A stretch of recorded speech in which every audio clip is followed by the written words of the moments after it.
जवान था, मस्जिद में आया, लोगों से कहने लगा रोटी खिलाओ।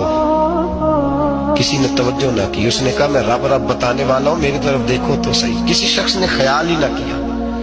नमाजियों से कहा, अहले इलाका से कहा, लगा तेरी तरह के बड़े दरवेश देखे। वो नौजवान अल्लाह का नेक बंदा मस्जिद के मेहराब में फौत हो गया। हज़रत फज़ैल इब्न इयाज़ कहते हैं इमाम साहब ने ऐलान किया चंदा दो, कोई लावारिस फौत हो गया, कफन देना।